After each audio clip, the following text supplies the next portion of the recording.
오늘 우리에게 허락하신 말씀 고린도전서 1장 18절에서 25절까지의 말씀을 가지고 그냥 십자가가 아니다, 그냥 십자가가 아니다 라는 제목으로 하나님의 말씀 함께 나누겠습니다. 오늘 설교의 목적을 먼저 말씀드리겠습니다. 오늘 설교의 목적은요, 그냥 십자가가 아니라는 것에 우리가 그것을 깨닫고 우리의 마음을 돌이키는 데 목적이 있습니다. 여러분, 그냥 십자가가 아니니까 그러면은 십자가가 어떤 의미가 이제 따라 붙을 거잖아요. 그러니까 그냥 십자가가 아니라고 한다면 그러면 어떤 십자가인가? 오직 십자가구나라는 것을 깨닫게 하는데 오늘 설교의 목적이 있습니다. 오직 십자가. 십자가 외에는 답이 없다라는 의미이고 십자가 외에 다른 길은 없다라는 의미잖아요. 오직 십자가. 오직 십자가. 그것으로 결론 맺는 우리 새생명교회가 되었으면 좋겠습니다. 오직 십자가구나라고 한다면 여러분, 오직 십자가이기 때문에 그러면 내 삶에 찾아오는 모든 상황과 현실과 문제들 속에서도 역시 무엇이? 십자가만이 그것이 답이구나라는 것으로 오늘 설교를 통해 하나님께서 우리에게 말씀해 주실 거거든요. 그러니까 오직 십자가, 그 십자가가 답이고 그 답이라고 한다면 상황과 환경에 변하지 않고 내가 어떤 상황에 놓여 있든지 또 어떤 환경에 놓여 있든지 상관없이 그 십자가가 언제나 하나님의 답이라는 것, 내 인생의 답이라는 것, 그것으로 결론 맺는 우리 모두가 되기를 주님의 이름으로 축복합니다. 실제로 왜 하나님이 그렇게 모든 상황 속에서 모든 문제 속에서 답일 수밖에 없느냐? 우리 오늘 말씀에서 그대로 이야기하고 있잖아요. 25절에 보니까 하나님의 어리석음이 사람보다 지혜롭고 하나님의 약하심이 사람보다 강하기 때문에 그렇다라는 거예요. 그러니까 내가 추구하고 내가 원하는 그 답이 언제나 하나님보다 차선책일 수밖에 없다라는 것. 그것이 그냥 믿음의 고백으로 그렇지가 아니라 실제 정말 살아보고 겪어보고 시간을 지내보니 어려움을 통과해보니 역시 하나님밖에 없구나, 역시 하나님만이 정답이구나 라는 것을 우리 분명하게 깨닫는 오늘 예배가 되기를 주님의 이름으로 축복합니다. 그러하기에 여러분, 우리가 원해야 되는 게 있어요. 하나님, 답이 없는 인생 가운데에 언제나 주님이 답이 되어 주십시오라는 그 원함. 답이 없어서 답답하고 절망적일 때 절망에 빠지지 않고 답답함에 덮이지 않고 그럼에도 불구하고 주님을 바라볼 수 있는 그 믿음의 눈, 우리 그것을 사모하자고요. 아멘. 네, 그것을 원하자고요. 그러니까 하나님이 그 마음을 이제 우리 보신다라고 우리 말씀 들었잖아요. 그 작은 마음이지만 연약한 마음이지만 그것을 기뻐하시는 주님께서 우리의 마음을 확인하시고 그것을 붙잡으셔서 우리에게 독수리가 날개치며 올라감 같은 새 힘 허락하셔서 실제 그 믿음으로 살아가게 만드는, 실제 그 믿음으로 살게 만들고야 마시는 그 하나님의 열심, 우리 인생 가운데 흘러가는 은혜 우리 함께 누렸으면 좋겠습니다. 여러분, 문제가 없는 인생은 없잖아요. 이게 고해가 불교 용어인가요? 어디서 어제 뭐 자료를 찾다가 불교 용어라고 본 것 같은데 하여튼 뭐 불교에서 말하든 우리 기독교에서 말하든 인생은 고난이거든요. 고난, 어려움. 그러니까 문제가 있는 인생은 없다라고 이제 우리가 흔히들 이야기하는데 문제가 있는 어려움이 있는 인생이기에 인생의 대부분의 시간, 인생의 많은 시간들을 우리가 어떤 것으로 보내고 있냐면 그 문제를 해결하는 답을 구하는데 인생의 많은 시간과 힘과 에너지를 쏟고 있다라는 거예요. 여러분, 어떤 문제가 생기면 우리 그 문제 해결해야 되잖아요. 그렇죠? 문제가 없는 인생들이세요? 여러분, 문제 없으셔요? 문제가 있으면 그 문제 해결해야 되잖아요. 뭐 자녀가 특별히 뭐 예를 들어 아프다, 막 감기가 심하게 걸렸다. 그럼 그거 이제 발 동동 구르며 해결하잖아요. 재정적인 문제가 터져도 마찬가지고. 그런데 여러분, 그 문제를 우리가 해결해내면 또 무엇이 따라와요? 알려드려요? 문제가 해결되면 또 다른 문제가 해결되죠. 그러니까 그것을 바다라고 표현했던 것 같아요. 그러니까 바다는 파도가 멈추지 않잖아요. 그러니까 파도 하나를 잘 넘어갔는데 저 멀리서 다시 파도가 몰려오는. 그러니까 문제 하나를 잘 해결했는데 그러면 이제 좀 평탄하고 안전하고 기쁘면 좋겠는데 저 멀리서 다시 문제가 나를 향해서 달려오고 있는 인생. 근데 여러분 이 고해, 인생의 고통의 바다, 문제의 바다, 여러분 이것이 꼭 나쁜 것일까요?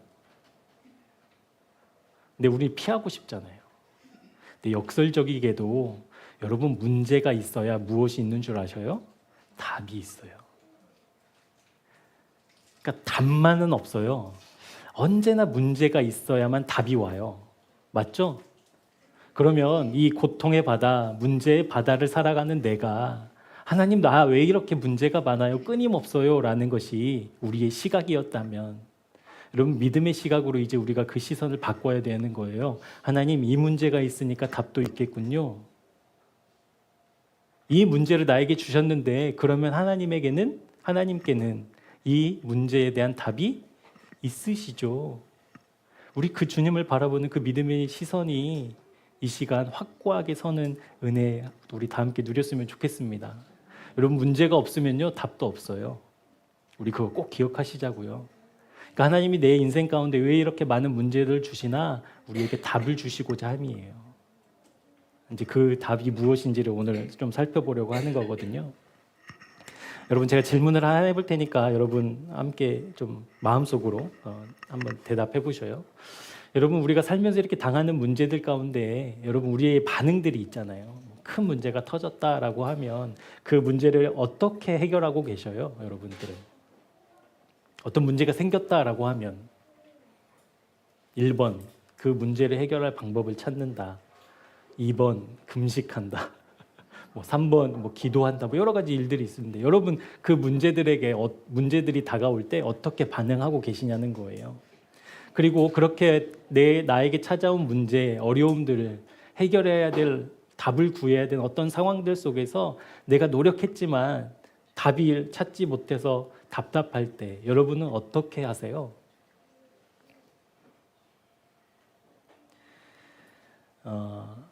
그러니까 어떤 문제를 우리가 마주할 때 우리의 이제 반응들이 있잖아요.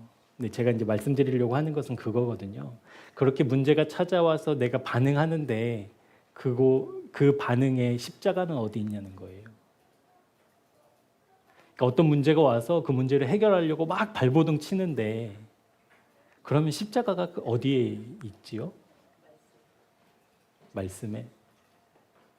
그러니까 실제로 내가 이제 어떤 문제를 딱 해결할 때, 제가 최근에 이제 아는 목사님으로부터 전화를 받았어요. 자기 매제가 갑자기 급성 간염이어서 막 간도 망가지고 폐도 망가지고 그래서 막 부랴부랴 병원에 갔더니 이제 죽을 고비 이제 간신히 넘겼는데 이제 지방에 있으니까 이제 좀 서울로 올라오고 싶은데 어떻게 하냐는지 이런 거예요. 그러니까 실제로 우리가 그런 문제를 만났을 때 그 상황의 십자가는 어디 있냐는 거예요. 십자가는. 우리 주님은 어디 계시냐는 거예요. 그 문제를 해결하는 과정, 그 문제 가운데 우리가 주님을 분명하게 바라보지 못한다라고 한다면 우리는 그 문제보다 더 시급하게 해결해야 될 것이 있다라는 것, 우리 꼭 기억했으면 좋겠습니다. 언제나 주님이 먼저여야 한다라는 것. 이것이 그냥 신앙의 표어가 아니라 믿음의 사람이라면 이렇게 살아야지가 아니라 실제 그 십자가가 현실된 사람의 행태가 그렇다라는 것. 나는 그러지 못하고 있기 때문에 내가 십자가의 사람이 되어야 한다라는 것, 그거 기대하고 소망하고 기도하는 마음으로 우리 주님의 말씀 듣겠습니다. 여러분 사도 바울이 고린도 교회 문제를 이제 근로의 집 편에 이제 전해 듣게 돼요. 그러니까 자기가 3차 전도 여행 중에 세운 그 고린도 교회에 이러한 저러한 문제가 있다라는 것을 이제 전해 듣습니다. 그래서 그 문제들을 가지고 믿음으로 또 하나님을 향한 뭐라고 할까요? 복음에 근거한 이제 해결 방법이라든지 꾸짖음이라든지 이런 것들을 이제 보낸 편지가 우리가 함께 읽었던 고린도 전서입니다. 근데 이 고린도 전서는 어디에 있는 교회일까요? 고린도 전서가 아니죠. 고린도 교회는 어디에 있는 교회일까요? 고린도에 있는 교회. 우리 지도에 보시면 이제 빨간색 동그라미로 돼 있죠. 고린도. 이 고린도라는 도시는 어떤 도시였냐면 역사적으로 보면 로마에 막 항전하다가 로마가 완전히 다 도시를 멸망시켜 버렸어요. 그러니까 폐허가 된 도시가 고린도였어요. 이 기간이 한 100년 정도 된다고 하더라고요. 그러니까 우리나라를 일본이 침략해서 완전히 우리나라에 뭘까요? 막 다 무너뜨리고 우리나라가 100년 동안 있다라고 한다면 여러분 이제 그 도시의 분위기가 있잖아요. 그러니까 폐허로 100년을 지낸 도시니까 이제 도시가 그런 이제 아픔을 겪고 로마의 이제 율리우스라는 그 장군이 이제 이 고린도를 재건하는데 이제 앞장서서 고린도라는 도시를 이제 재건하게 됩니다. 지정학적인 위치 때문에 그렇기도 하고 이제 로마가 전 세계를 지배하는 상황이었기 때문에 이제 여러 가지 측면에서 보자면 이 고린도라는 도시가 폐허였지만 이제 쓸모없는 땅처럼 변해 있지만 지정학적으로 또 재정적으로 항구 도시였기 때문에 중요한 요충지여서 이제 이 도시를 이제 재건하는 일들을 하게 되지요. 실제로 재건하고 도시가 이제 세워졌는데 이 도시가 한 40년에서 50년에 걸쳐서 급성장을 했다라고 해요. 그러니까 40년, 50년 동안 100년 동안 폐허가 됐던 그 땅에 급격하게 성장을 하는 거예요. 급격하게. 그러니까 여러분 이제 어떤 일들이 벌어졌을까요? 그러니까 100년 동안 폐허가 됐던 도시에 사람들이 오기 시작해서 막 급성장했다라고 한다면 첫째 무엇이 많았을까요? 도시가 막 성장했으니까 뭐가 많았을까요? 사람도 많았고 또 돈도 많았고 또 이제 문화적으로도 이제 막 앞서가는 이제 그런 도시가 된 거예요. 그러니까 이제 사람들이 유입이 되기 시작하고 그 말은 이제 고린도에서 뿌리를 내리고 살던 고린도에 예를 들어 어떤 가치를 지니고 살던 토착민들이 없다라는 의미니까 다 외부인들이 와서 외부의 문화, 뭐 외부의 뭐 인기, 유행 이런 것들을 다 가지고 와서 융합되는 그런 도시. 또 항구 도시였기 때문에 이제 물질적으로도 아주 풍족했던 도시가 이 고린도였다라는 겁니다. 네, 여러분 한번 생각해 보세요. 우리 교회라고 치면 좀 그렇죠. 교회는 그런 곳이 아니니까. 이 성석동 도시에 외부인들이 막 갑자기 막 몰려 들어와요. 그러니까 정작 이곳에서 뿌리 내리고 살던 사람들은 점점 좀 줄어들고 외부에서 막 사람들이 몰려 들어오는데 이 사람들이 다 돈을 들고 와. 그리고 세상의 유행들을 다 가지고 와. 그럼 여기는 거룩해질까요? 타락할까요? 어떻게 타락할까요? 어떻게 타락해요? 이제 끝까지 가는 거죠. 그러면. 그래서 실제로 고린도가 헬라인들이 또 고린도 사람들이라고 부르는 코린디아 조마이라는 그 이제 고린도인이라는 그 헬라어에는 어떤 뜻이 있냐면 사치스럽고 방탕한 사람들이라는 뜻이 있어요. 뭐 한 나라를 비하해서 좀 죄송하지만 우리가 일본 놈 하면 여러분 그 이미지 좋아요, 안 좋아요? 빨갱이 하면 여러분 이미지 좋아요, 안 좋아요? 그러니까 그런 것처럼 고린도 사람 이러면 사치스럽고 방탕한 사람들. 그러니까 그런 이제 대명사가 될 정도니까 이 도시의 분위기를 이제 좀 알겠잖아요. 그러니까 날마다 이렇게 우상에게 제사 드리고 또 성적으로 문란해지고 막 그러한 냄새, 그런 분위기, 그러한 문화가 이제 가득 찬 도시가 이런 고린도였다라는 겁니다. 그러니까 돈이면 무엇이든지 다 이룰 수 있는 도시. 쾌락이면 쾌락이라는 사람이 느낄 수 있는 모든 쾌락은 다 있는 도시. 그런 도시에 여러분 그거 아셔요? 그런 도시에서 사도 바울이 신약의 우두머리라고 불리우는 로마서를 기록해요. 그러니까 예를 들어서 우리 교회 성석동에 막 우상하게 예배드리는 소리, 막 제물 바치는 소리, 음란이 막 차고 넘치는 소리가 막 쟁쟁하게 차 있는 이곳에 우리가 거기에 휩쓸리면 휩쓸려야 되는데 사도 바울은 그곳에서 가장 신약의 핵심이라고 말할 수 있는 로마서를 기록해요. 또 한 가지는 여러분 그러한 문화적인 그러한 도시의 배경 속에서 고린도 교회가 세워진다라는 거예요. 여러분 이것은 무엇을 의미하냐면 생명은 하나님의 말씀은 복음은 상황과 환경을 뚫고 들어간다라는 거예요. 맞죠? 그러니까 상황과 환경이라고 하면 교회가 세워질 수 없고요. 사도 바울은 로마서를 기록할 수 없어요. 조용한 산속에 가던가 다른 도시로 옮겨서 경건하게 그 복음을 기록해야 됐음에도 불구하고 그것이 아니라 실제 생명은 그 상황을 뚫고 들어간다는 거예요. 그것이 로마서의 증거이고 고린도 교회가 증거되었다는 거예요. 그러니까 모든 사람들은 우상을 섬기고 돈이 최고야, 돈이면 다 돼라는 것을 주장하는 그들 틈에 여러분 고린도 교회가 세워졌다라고 하는 것은 우리가 그 세상을 따라가지 않겠다라는 증거잖아요. 외침이고. 그렇다라고 한다면 여러분 한번 생각해 보시죠. 그 고린도 교회에 출석하는 교인들의 믿음을. 여러분 웬만한 믿음 가지고는 그 교회에 출석할 수 없잖아요. 그러니까 교회가 세워졌으니까 사람들이 알아요. 그곳이 교회인지. 예수 그리스도를 믿고 하나님을 섬기는 사람들이 모이는 곳이라는지 우상을 섬기는 사람들도 알고요. 돈이 최고라고 여기는 사람들도 알아요.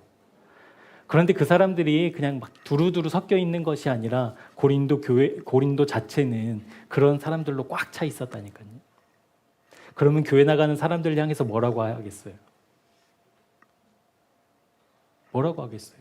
그러니까 북한에서 신은 우상은 김정은인데 하나님을 섬긴다고 하면 여러분 반응이 있잖아요. 그 반응이 있잖아요. 그러니까 고린도 교회를 출석하고 있는 성도들의 그 믿음이 우리와 같을까요? 다를까요? 다르죠. 어쩌면 사회적인 모든 내 권한을 내려놓고 교회에 출석해야 되는 그런 상황에 놓여 있던 것이 고린도 교회의 교우들이었다라는 겁니다. 그러니까 이 사람들은 하나님만이 유일한 소망이고 하나님만이 유일한 길이고 하나님만이 생명이다라는 것을 자기의 삶 속에서 실제로 그 교회를 다니는 것으로 증명해 냈다라는 겁니다. 근데 여러분 그런 교회라고 한다면 기쁨이 있고 또 감격이 있고 감사가 있어야 되는데 이제 고린도 교회에 이제 문제가 생겼다라는 거예요. 고린도전서를 우리가 쭉 읽어보면 여러 가지 문제가 나오지만 오늘은 분파에 대해서만 좀 이야기하려고 합니다. 분파. 그러니까 고린도 땅에 세워진 그 교회 그리고 그 교회를 다니는 교우들 안에 지금 어떠한 문제가 생겼냐면 4가지 분파가 생겨서 서로 갈등하고 다투고 있었다라는 거예요. 여러분 이 일이 왜 일어났을까요? 그러니까 그렇게 세상을 따르지 않고 주님을 따르겠다라고 자기의 삶으로 증거했던 고린도 교인들이 왜 4가지 분파가 만들어졌고 이 분파가 만들어진 것뿐만 아니라 이 분파들이 서로 갈등하고 다투고 싸우고 있냐는 거예요. 교회 안에서. 왜 그랬을까요? 결론을 말씀드리면 십자가를 교회가 잃어버렸기 때문이에요. 십자가. 그러니까 교회 안에 십자가를 잃어버렸기 때문에. 여러분 교회 안에 십자가를 누가 훔쳐가서 그게 사라졌다는 의미가 아니에요. 교우들 소리에 교우들이 서로 대화하면서 십자가 이야기를 하지 않았다는 의미가 아니에요. 그들의 마음 가운데 십자가가 옮겨졌다. 십자가가 옮겨지고 무엇이 들어왔다? 세상의 기준, 세상의 방법, 세상의 가치가 들어와서 이제 십자가가 작동하는 것이 아니라 교회이지만 세상의 가치와 기준이 작동되는 교회가 되었다라는 것이 이 4가지 분파의 이유였다라는 겁니다. 그러면 이것이 왜 일어났을까? 그것을 좀 살펴보려고 해요. 우리 예레미야 42장을 여러분 이렇게 한번 옮겨놓고 제가 좀 배경을 설명을 드릴게요. 왜 이런 일이 일어났는가? 왜 이러한 일이 벌어졌는가? 하나님을 믿는 믿음의 사람들임에도 불구하고 왜 분파를 나누고 서로 다투고 싸우는가? 십자가를 잃어버렸기 때문인데 그 십자가를 잃어버렸다라는 의미를 예레미야 42장을 통해서 좀 설명드리려고 합니다. 이 배경은 이래요. 이제 바벨론 포로로 끌려간 이스라엘 백성들이 있었어요. 그리고 바벨론이 예루살렘에 남은 사람들을 다스리기 위해서 총독 그달랴라는 사람을 임명합니다. 그리고 이 그달랴라는 총독 아래에는 요하난이라는 충성스러운 장군이 있었어요. 그런데 여러분 이제 바벨론이 포로로 끌고 갔기 때문에 바벨론을 싫어하는 사람들도 있을 거 아니에요. 그러니까 반 바벨론파. 그 수장이 누구였냐면 이스마엘이라는 사람이었어요. 그러니까 이스마엘이라는 사람이 누구를 제일 미워했을까요? 유다 총독. 그러니까 유다를 다스리는 우리나라를 다스렸던 일제시대 때 온유야 누구였니? 일제시대 때 우리를 다스렸던 뭐라고 하죠? 그 총독? 우리나라 총독. 일본의 총독. 모르니? 하여튼 있잖아요. 이게 일본의 명을 받고 우리나라를 다스리는 그러니까 대통령 같은. 그러니까 이스마엘 입장에서는 바벨론에 임명받은 그달랴가 이제 싫은 거예요. 그래서 그 그달랴를 죽여버려요. 암살해버려요. 근데 요하난이 가만히 있을 수 없잖아요. 그래서 이스마엘을 막 쫓아가요. 죽이려고. 근데 이스마엘이 자기가 잡았던 포로들 막 이걸 다 버려두고 암몬으로 도망가 버려요. 그러니까 이제 더 이상 쫓아갈 수 없고 이제 가만히 생각해 보니까 이제 요하난이 이제 그게 두려웠던 거예요. 도망간 이스마엘이 암몬에서 군대를 이끌고 쳐들어오면 우리가 막을 수 있을까? 또 바벨론 입장에서는 내가 총독을 임명했는데 너 안 지키고 뭐 했어? 총독 왜 죽게 내버려뒀어? 라고 하면 그 책임을 갚아야 되니까 이제 요하난이 덜컥 겁이 든 거예요. 그래서 요하난이 도망을 갑니다. 어디로 도망을 가냐면 애굽으로 도망을 가요. 애굽으로 도망갈 마음을 갖고 이제 백성들을 이끌고 자기를 따르는 사람들을 데리고 애굽으로 가는 길에 이제 하룻밤을 딱 머무는데 애굽에 들어가기 직전에 이제 누구를 만나냐면 예레미야를 만나요. 그리고 예레미야를 만나서 이 요하난이 이렇게 부탁하는 내용이 오늘 이 예레미야 42장 1절부터 6절까지 말씀인데요. 우리 같이 좀 교독해 보도록 하겠습니다. 예레미야 42장. 제가 여러분에게는 찾아놓으라고 해놓고 저는 안 찾았어요. 우리 1절부터 우리 함께 교독하도록 해볼게요. 이에 모든 군대의 지휘관과 가레아의 아들 요하난과 호시아의 아들 여사냐와 백성의 낮은 자로부터 높은 자까지 다 나와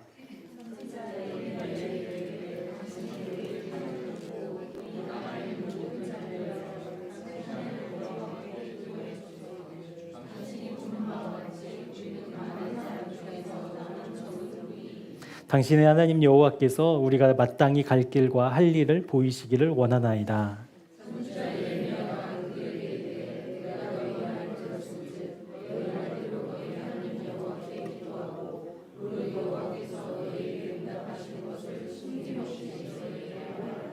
그들이 예레미야에게 이르되 우리가 당신의 하나님 여호와께서 당신을 보내사 우리에게 이르시는 모든 말씀대로 행하리이다.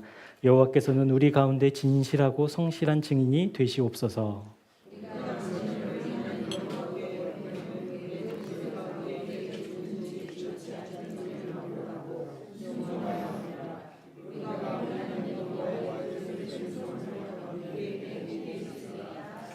아멘. 여러분 한번 표시해 보시겠어요? 2절에 보면 당신의 하나님 여호와가 있잖아요. 그리고 3절에도 보면 당신의 하나님 여호와께서, 4절에도 너희 하나님 여호와께, 5절 당신의 하나님 여호와께서, 6절에도 있죠. 우리 하나님 여호와께. 여러분 여기에서 말하는 여호와는 누구를 의미해요? 누구예요? 여호와 하나님. 우리 믿음의 대상이신 하나님 아버지. 그런데 여러분 2절부터 5절까지의 하나님과 6절의 우리 하나님은 달라요. 맞죠? 우리가 믿는 하나님 아버지는 2절, 3절, 4절, 5절에 나오는 하나님이에요. 그런데 6절은 우리 하나님 여호와가 아니에요. 그걸 좀 설명을 드릴게요. 그러니까 이제 하나님께 기도해 주십시오. 당신의 하나님, 그러니까 예레미야가 그래 우리 하나님께 기도하자. 너희들의 하나님께 기도하자. 그러면은 그 대답을 들은 요하난이 그렇죠. 그 대답하신 여호와 하나님을 우리가 순종하겠습니다. 우리 하나님이 우리에게 응답해 주실 겁니다라고 이야기하고 있는데 거기에서 말하는 요하난이 말했던 우리 하나님 여호와는 나의 하나님이에요. 어떤 의미냐면 지금 요하난이 애굽으로 도망가고 싶잖아요. 근데 하나님의 말씀이 아니라고 하면 거기 순종하겠다라는 거잖아요. 근데 결국에 42장 20절에 보면 그 말씀을 따라가지 않아요. 그러니까 요한안이 원했던 여호와 하나님은 어떤 하나님이었냐면 내가 애굽으로 가는 것이 맞아. 내가 거기에서 지켜줄게, 함께 해줄게 라는 대답을 해줄 신이 필요했던 거예요. 그 대답을 안고 홀가분한 마음으로 애굽으로 가고 싶었던 거예요. 그러니까 하나님의 뜻이 중요한 게 아니라 무슨 의미인지 아시겠죠? 그러니까 내가 하나님을 불러요. 이 문제 해결해 달라고. 근데 여러분 그것이 하나님을 부른 게 아닌 거 우리 이제 알잖아요. 사실은 그 문제를 불렀던 거지. 그 문제에 답을 요구했던 거지. 하나님을 부른 게 아니었던 거예요. 그러니까 고린도 교회에 지금 똑같은 일이 일어나게 된 거예요. 실제로 하나님 이야기를 하고 십자가 이야기를 하고 있지만 그들의 마음 가운데 그 십자가가 예수님이 달리신 십자가가 아니었다라는 거예요. 그래서 네 가지 분파가 생겨나게 되었습니다. 먼저 이제 바울파가 나오잖아요. 바울파. 바울파는 여러분 좀 이게 시간이 없어서 좀 짧게 설명드리면 교회 개척 멤버들이에요. 교회 개척 멤버들. 우리도 교회 개척 멤버 있잖아요. 그 교회 개척 멤버들이 으쌰으쌰해서 한 파를 만든 거예요. 이해되시죠? 이제 개척 교회들의 가장 큰 위험이 이제 여기에 있잖아요. 그러니까 교회 개척 멤버들의 파가 바울파예요. 그다음 누구 파가 있어요? 아볼로파. 아볼로는 알렉산드리아 출신으로 언변이 아주 뛰어났다고 해요. 성경이 능통하고. 그래서 실제로 아볼로가 했던 사역들이 무엇이었냐면 유대인의 회당에 가서 예수 그리스도가 하나님의 아들이심을, 예수 그리스도가 실제 구원자임을 논리적으로 다 굴복시키는 일들을 해요. 그러니까 여러분 그것이 얼마나 멋져 보이겠어요. 그러니까 아볼로의 그 언변을 추구하는 그 언변을 배우자라고 얘기하는 분파가 아볼로파. 이것을 좀 쉽게 이야기하면 성경 공부파. 교회에 그런 분들 있잖아요. 성경 공부파 막 만들어가지고 말씀을 배워야지 뭐 하고 있는 거야 뭐 이런 사람들. 그리고 또 누구 파가 있어요? 게바파, 베드로파. 베드로파는 소위 성령파예요. 성령파.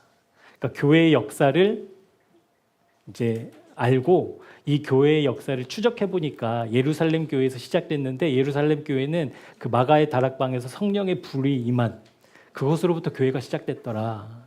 그러니까 우리 교회도 성령의 불 받아야 이 고린도 땅에서 교회답게 살 수 있어라고 이제 말하는 그 성령파, 뜨거운 사람들. 마지막으로 그리스도파. 여러분 그리스도파 좋아요, 안 좋아요? 그리스도는 좋은데 그리스도파는 안 좋은 거예요. 어떤 의미가 있냐면 이 사람들이 이제 유대인도 있고 헬라인도 있고, 그러니까 그리스도라고 하면 메시아를 상징하는 건 이제 다 인지하고 있어요. 근데 메시아의 그 개념이 어떤 개념이냐면 오셔서 로마를 무너뜨리고, 그러니까 개혁시켜서 뒤집어서 우리나라를 세우시는, 이스라엘을 세우시는 하나님의 개념이거든요. 메시아가. 그러니까 그리스도파라고 하는 사람들은 어떤 개념을 갖고 있냐면 교회에 고착화된 문제들, 사람들의 뭐라고 할까요? 관례들 이런 거 있잖아요. 우리 교회는 원래 이랬어 이런 거. 그거 다 깨부셔야 돼 해서 개혁파. 그러니까 이 네 가지 파가 있었다라는 거예요. 여러분 이 네 가지가 다 나름대로 이유가 있죠. 그리고 교회 안에 사실 이 사람들이 필요하죠. 그러니까 성령파 여러분 교회 있으면 큰일 나요? 성령파 있어서 우리 좀 뜨거운 성령님의 임재 필요하잖아요. 성경 공부파 필요 없어요? 있어요. 성경 공부니까 하나님의 말씀을 지식적으로 지혜를 잘 배우지 않으면 이단에 호랑 넘어가잖아요. 그리고 또 뭐가 있었어요? 바울파. 교회 개척 초기 멤버들 없이 교회가 어떻게 시작돼요? 그러니까 그들도 나름대로의 이야기들을 할 수 있는 거거든요. 여러분 교회는 개혁되어야 되잖아요. 우리 교회 개혁교회잖아요. 그러니까 끊임없이 주님의 말씀으로 개혁되어야 되는 그 개혁교회 다 필요해요.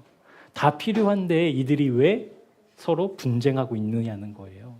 원어의 뜻을 분쟁을 찾아보니까 이런 뜻이 있어요. 복수심을 가지고 투쟁하다. 그러니까 고린도 교회 상황을 이제 대충 아시겠죠? 그러니까 다 나는 바울파야, 나는 아볼로파야, 게바파야, 베드로파야, 나는 그리스도파야 하는데 그 안에서 서로 복수심에 불타가지고 분쟁하고 있는 그 이유. 십자가를 잃어버리고 세상의 방법이, 세상의 기준이, 세상의 가치가 교회 안에 들어올 때 나타나는 현상이라는 거예요. 아까 고린도 땅에 교회가 세워진 것, 생명이 뚫고 들어갔는데 이제 그 교회 안에 무엇이 뚫고 들어가요? 세상의 가치가 뚫고 들어가게 되었다라는 것. 그러면 교회가 왜 세상의 가치를 뚫고 그 가치가 자리 잡을 수 있었는가?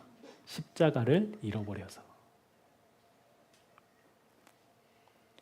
그럼 그들을 향해서 사도 바울은 20절에 이렇게 이야기합니다. 우리 같이 말씀 읽어볼게요. 시작.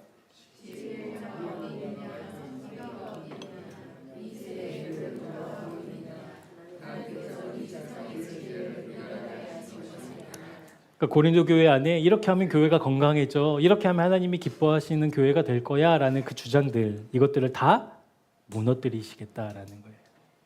하나님 앞에 다 쓸모없다, 쓸데없다라고 이야기하고 있는 거예요. 여러분, 이것은 무슨 말씀이냐면 교회는 세상의 기준과 세상의 가치로 작동되는 곳이 아니다. 아멘. 여러분, 우리 교회에 서울대 법대 다니는 판사님이 등록한다고 여러분 우러러 보시면 안 돼요. 우리 교회에 예를 들어서 환경미화원 분이 오신다고 여러분 홀대하시면 안 돼요. 교회는 세상의 가치가 작동되지 않는 곳. 그렇다라고 한다면 하나님의 가치가 작동되는 곳. 그러니까 그것이 십자가가 있느냐 없느냐인데 그것을 잃어버린 고린도 교회는 지금 서로 다투고 분열하고 있다는 거예요. 그럼 여러분, 어떤 문제가 벌어졌을 때, 교회 안에 어떤 문제가 벌어졌을 때, 그럼 교회는 어떻게 반응을 해요? 그 문제를 해결하는 게 먼저가 아니라 우리 교회의 주인 되시고 우리 교회의 머리 되신 주님의 뜻이 무엇인가, 주님의 생각이 무엇인가, 주님의 답은 무엇일까를 먼저 묻고 기도하는 것, 그것이 교회다움이라는 거잖아요. 근데 여러분, 교회만 이 원리가 적용돼요? 아니요. 저와 여러분의 삶도 똑같이 적용돼요. 왜냐하면 고린도전서 3장 16절에 보면 우리가 하나님의 성전이기 때문에 그래요. 여러분, 하나님의 성전은 뭐예요? 두 글자로? 교회. 우리가 교회예요. 우리가 교회예요. 23절은 더 이렇게 구체적으로 말씀하고 있죠. 같이 읽어볼게요. 너희는 그리스도의 것이요 그리스도는 하나님의 것이니라. 우리가 하나님의 것이기 때문에 어떤 문제가 터졌을 때 그 문제를 해결하는 세상의 방법을 추구하는 것이 먼저가 아니라, 그것이 지혜가 아니라 하나님이 주인이시니까, 나는 하나님의 것이니까 그 하나님의 뜻을 묻는 것이 가장 먼저라는 것이라는 거죠. 아멘. 여러분, 우리의 삶에 찾아오는 문제를 대하는 자세예요, 그것이. 그런데 우리가 죄적 체질을 가진 죄인이니까 하나님께 갈 수가 없잖아요. 알겠는데 이사야 59장의 말씀처럼 하나님과 우리 사이를 죄가 가로막고 있잖아요. 그러니까 하나님을 원해도, 하나님을 바라봐도 하나님을 가질 수 없고 하나님을 볼 수 없는 존재가 우리의 존재였다고요. 그러니까 흑암 가운데, 공중의 권세 잡은 사탄이 흑암 가운데 하늘의 빛을 가로막고 그 흑암 가운데 사는 우리가, 이 땅의 것이 최고인 양, 이 땅을 디디고 살고 있는 우리에게 누가 오셨어요? 예수 그리스도. 무엇으로? 십자가. 그 십자가로 오신 예수 그리스도를 통해서만 우리는 이제 하늘로 갈 수 있다고요. 하나님을 볼 수 있다고요. 아멘. 여러분, 그것이 복음이고 그것이 답이에요. 언제나, 어떤 문제에서나. 여러분, 그 십자가, 예수님이 오셔서 그렇게 흑암의 권세를 뚫고 하늘의 빛을 내리신, 그리고 그 십자가 안으로만 들어간 사람만 그 십자가의 길을 통해서 하나님을 보게 되는, 그 원형을 회복할 수 있는 이 십자가는 죽음을 상징하잖아요. 죽음. 그러니까 이런 길이 있어, 선택해가 아니라 실제 십자가에서 내가 죽는 것만이 내가 하늘로 올라갈 수 있는 길. 그래서 이 죽음을 향한 십자가를 전하는 사람들에게 세상 사람들은 이렇게 이야기합니다. 우리 18절 말씀 같이 읽어볼게요. 시작. 십자가의 도가 멸망하는 자들에게는 미련한 것이요 구원을 받는 우리에게는 하나님의 능력이라. 우리 22절 23절도 같이 읽어보겠습니다. 시작. 유대인은 표적을 구하나 지혜를 찾으나 우리는 십자가에 못 박힌 그리스도를 전하니 유대인에게는 거리끼는 것이요 이방인에게는 미련한 것이로되. 그러니까 십자가가 답이라고 말하는 그런 사람들에게 세상의 지혜, 세상의 답은 답이다 아니다? 아니다. 그러니까 어떤 문제 A라는 문제를 해결하는 B라는 좋은 대답이 있다 하더라도 십자가가 답입니다. 십자가가 나에게 유일한 소망입니다. 하나님의 지혜고 능력입니다. 라고 고백하는 사람은 B를 취하는 것이 아니라 누구를 취한다? 하나님. 이해되시죠? 이해되시죠? 그러니까 믿음의 사람이라고 한다면 그 믿음의 사람은 반드시 답을 찾는데 발동동하지 않아요. 내 안에 계시지 않는 주님을 내가 느낄 때 그때 발동동하고, 왜 문제에 답이 없어요라고 땅을 치며 후회하고 눈물을 흘리는 것이 아니라 왜 주님이 보이지 않고 느껴지지 않아요? 라고 먼저 애통해야 하는 그 믿음의 사람. 그 사람이 모든 것의 답인 십자가를 가지고 있는 사람이라는 것. 아멘. 우리 모두 그런 사람이 되었으면 좋겠습니다. 어떠한 답을 알아서 이러이러한 일이 생겼을 때 이렇게 해결하면 돼. 그래서 세상의 지혜를 가졌다고 해서 막 만족해하는 사람이 아니라 실제 모든 것의 답인 주님의 그 십자가 내 안에 있음을 확인하고 그것 때문에 기뻐하는 그 믿음의 사람들 다 되시기를 주님의 이름으로 축복합니다.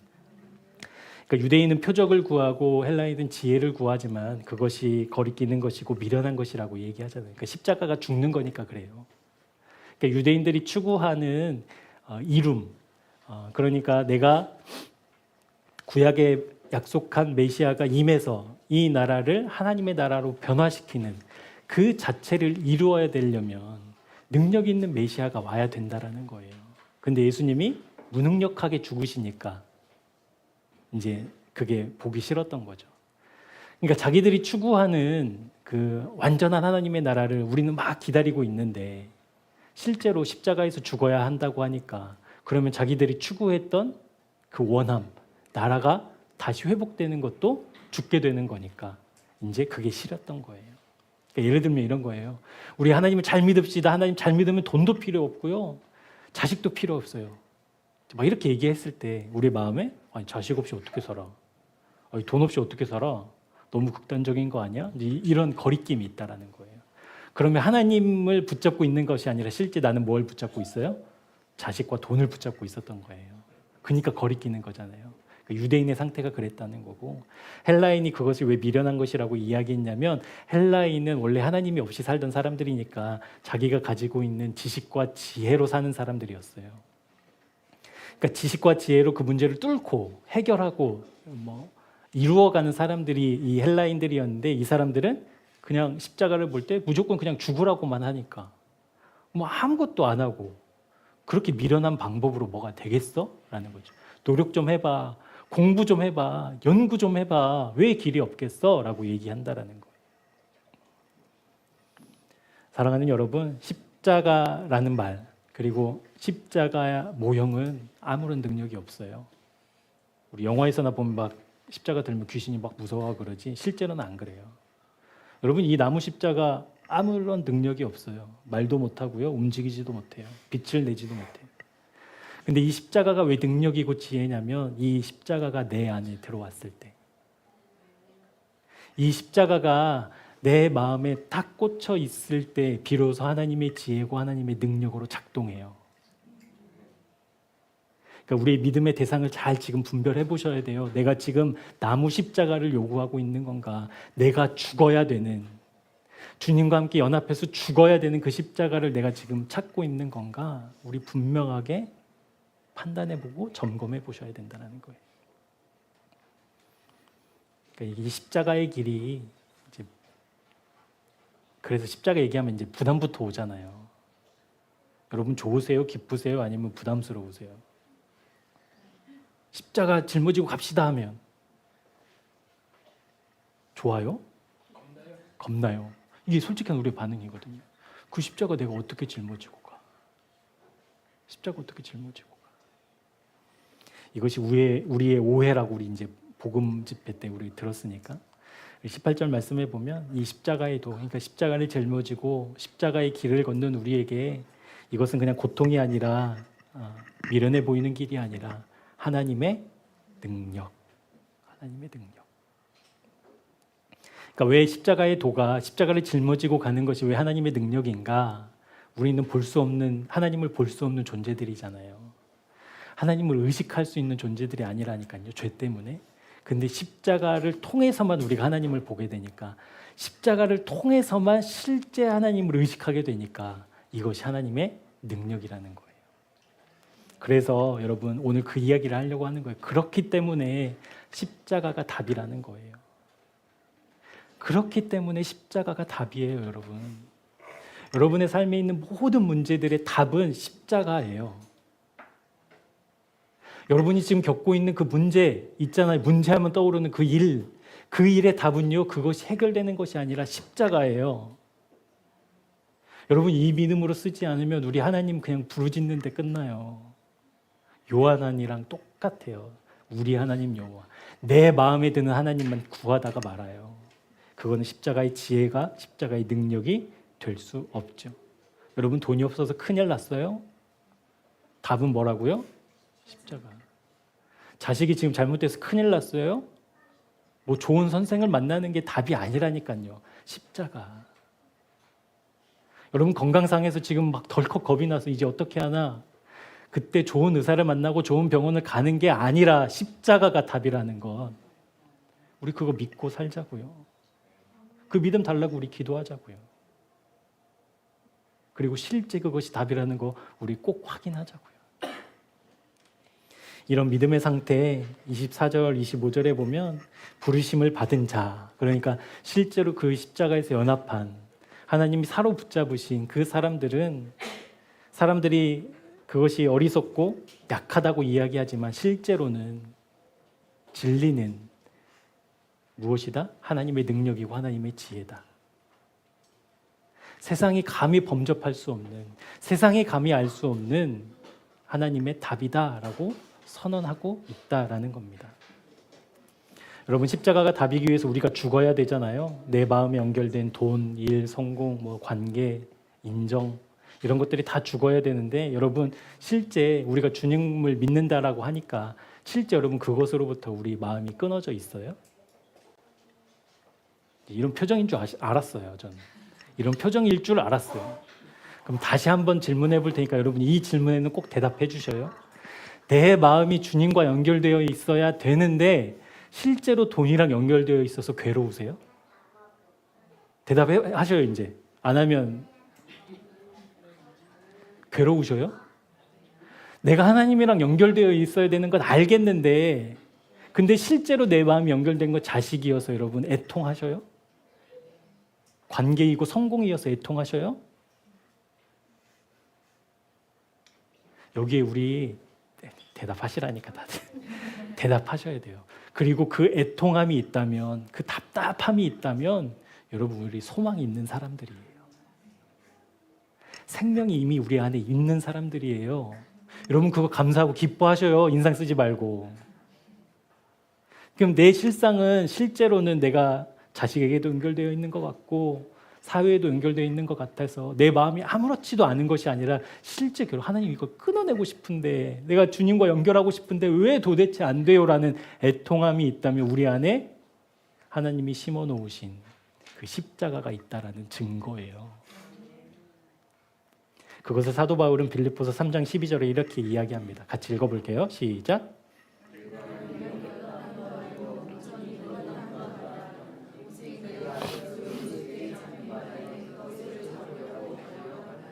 누가 잡으셨어요?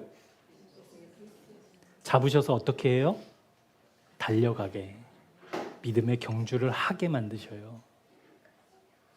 그러니까 내가 지금 모든 것이 다 끊어져서 주님만 바라보고 있습니다라는 것을 고백할 수 없어서 실제 그 십자가까지도 버리는 그 어리석은 일을 우리 멈추자고요.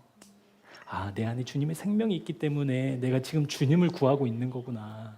아, 그게 맞구나. 그러니까 우리 순종의 숙제, 순종의 발걸음, 순종의 믿음의 경주가 시작되어야 되는 거예요. 그 마음이 우리에게 확인되었다라고 한다면 사도 바울은 그것을 우리에게 하나님께서 예수 그리스도께서 우리를 붙잡으셨다라고 말하고 있기 때문에 그것이 실제 되기를. 그러니까 오늘 설교에 빗대어 보자면 하나님, 내가 다른 답이 아니라 실제 어떠한 문제 속에서도 주님만이 답입니다. 그 십자가만이 답입니다라고 고백할 수 있는 믿음, 그것이 하나님 실제 될 수 있도록 여러분 기도했으면 좋겠습니다. 그것을 정말 원하셨으면 좋겠어요.